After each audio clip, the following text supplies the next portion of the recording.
Tabia Tominasa, sekarang saya sedang berada di Sinagog Sar Hasamaim Tondano. Dalam bahasa Ibrani tentu diambil kata Sar Hasamaim yang berarti gerbang surga. Dan Tominasa bertepatan hari ini adalah hari ibadahnya umat Yahudi di sinagog ini, yang sebenarnya maksud terutama adalah untuk melihat apa saja yang ada di dalam museum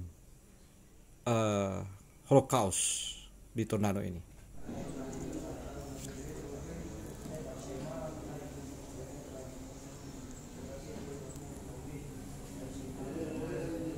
Tominasa inilah tampak umat Yahudi yang ada di sinagog Sar Hasamaim sedang beribadah.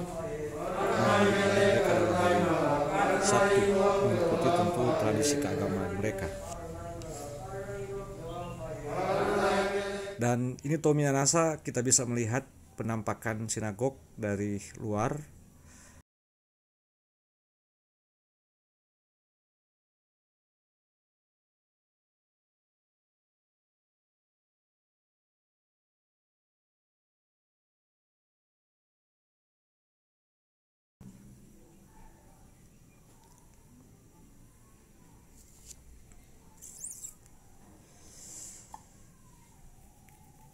Ini masih penampakan luar dari sinagog Sar Hasamaim.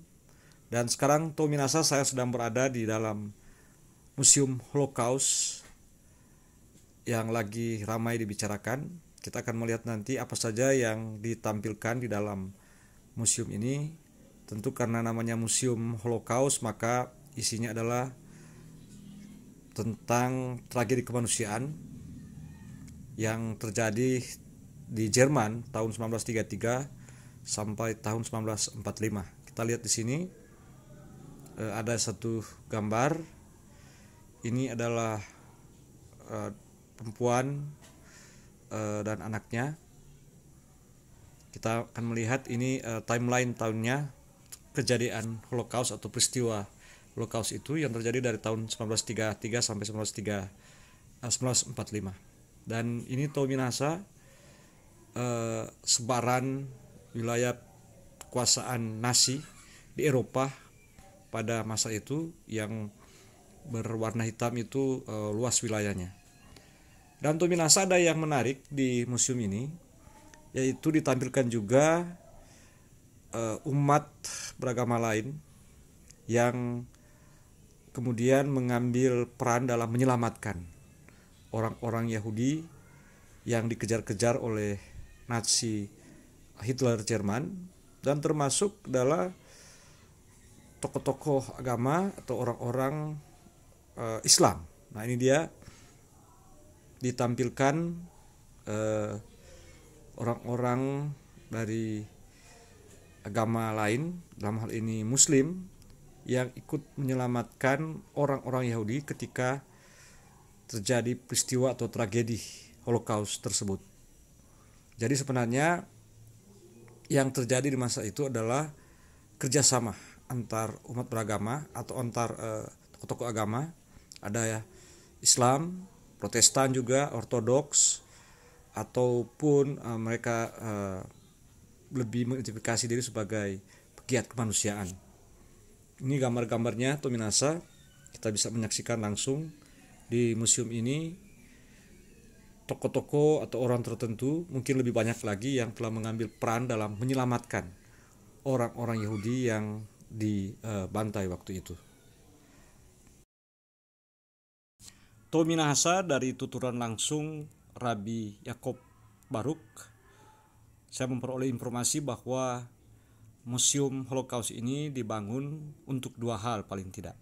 Pertama, untuk mengenang leluhur mereka yang telah menjadi korban dalam peristiwa tragedi Holocaust itu. Lalu kedua adalah sebagai media wadah atau tempat untuk menjadi rumah belajar bersama, sarana edukasi mengenai bahaya fasisme, rasisme, atau ideologi yang berorientasi pada kebencian. Dan menurut saya bahwa ini penting sekali karena meskipun Hitler, Nazi sudah berakhir tentu di tahun 1940-an itu, tapi apa yang menjadi ideologi mereka atau apa yang melandasi Nazi dan Hitler kemudian melakukan pembantaian besar-besaran itu, yaitu kebencian yang berdasarkan sentimen ras, lalu ideologi fasis, yang kemudian antara lain juga didukung oleh apa yang disebut dengan pseudoscience atau sains palsu, dengan melakukan eksperimen-eksperimen yang sebenarnya tidak ilmiah, terutama dalam rangka untuk mendukung maksud mereka untuk menciptakan apa yang disebut dengan ras unggul, Übermensch, manusia unggul.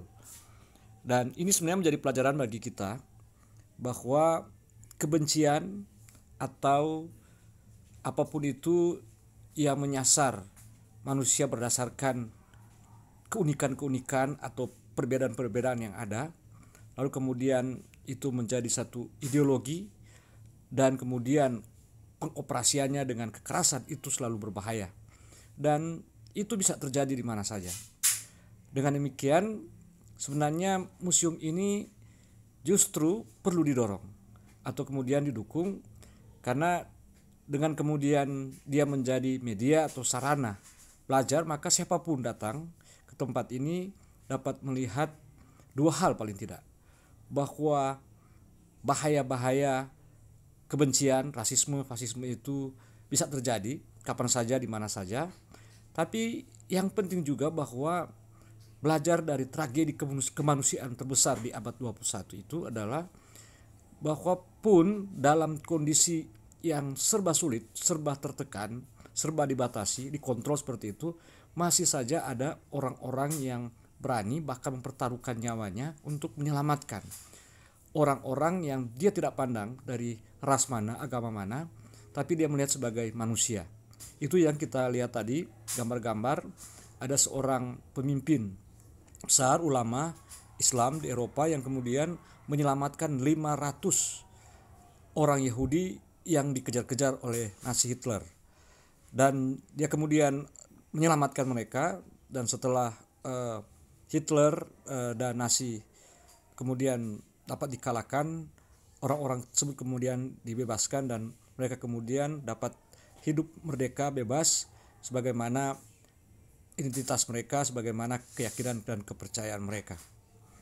Jadi dengan adanya museum seperti ini di Tanah Minahasa, maka ini kemudian dapat mengatakan sesuatu kepada negara ini, Indonesia, tapi juga kepada dunia, bahwa dari tempat inilah kita kemudian menyuarakan lagi perdamaian, atau menyuarakan lagi pesan-pesan perdamaian, terutama belajar dari tragedi Holocaust yang terjadi di Jerman.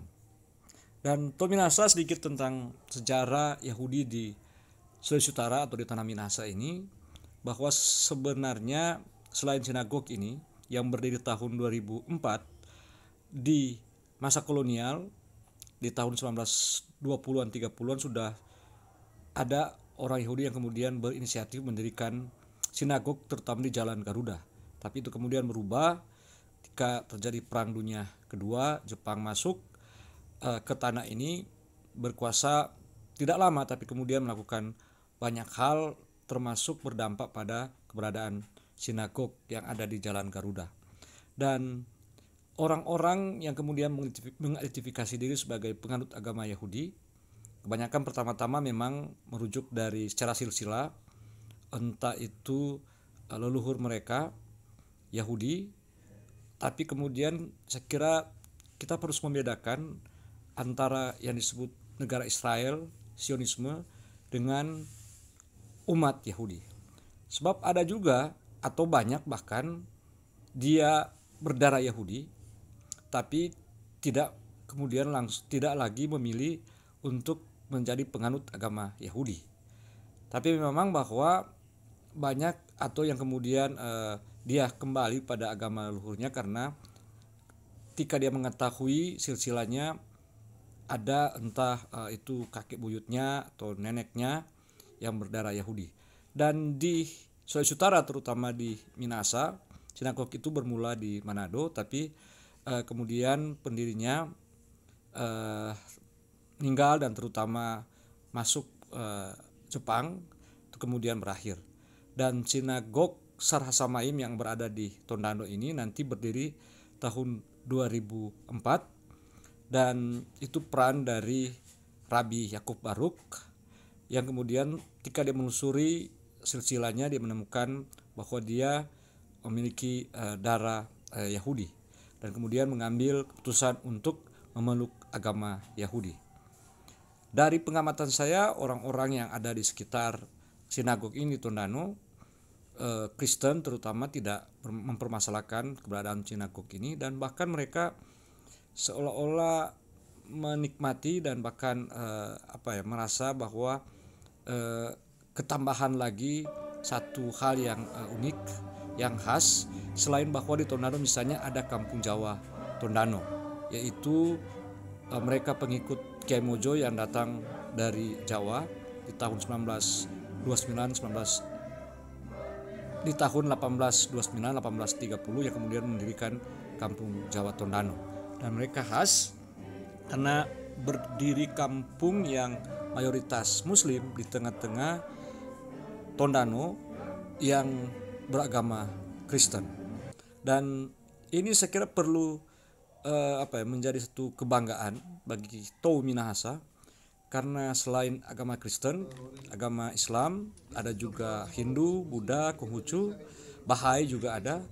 Tapi juga kita kemudian menikmati lagi, merasakan ada satu keragaman yang menambah keragaman, yaitu keberadaan dari umat Yahudi dengan adanya sinagog. Dan apalagi ketika Rabi Yakub Baruk tentu didukung oleh umatnya di sinagog itu berinisiatif untuk mendirikan Museum Holocaust.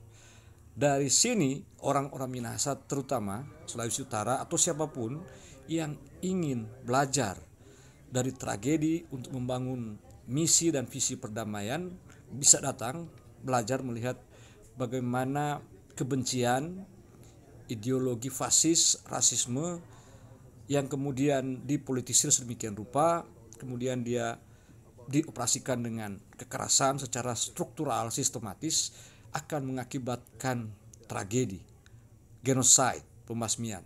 Dan itu tentu tidak diinginkan oleh siapapun, terutama orang-orang yang beragama. Seorang atau sekelompok orang kemudian membunuh, membantai orang lain. Itu suatu yang sekira harus kita tolak. Dan justru yang harus didorong adalah membangun kesepahaman, komunikasi, saling belajar dari keragaman-keragaman yang ada untuk kemudian membangun visi perdamaian secara bersama-sama. Saya menyimpulkan bahwa keberadaan Museum Holocaust itu adalah dalam rangka itu.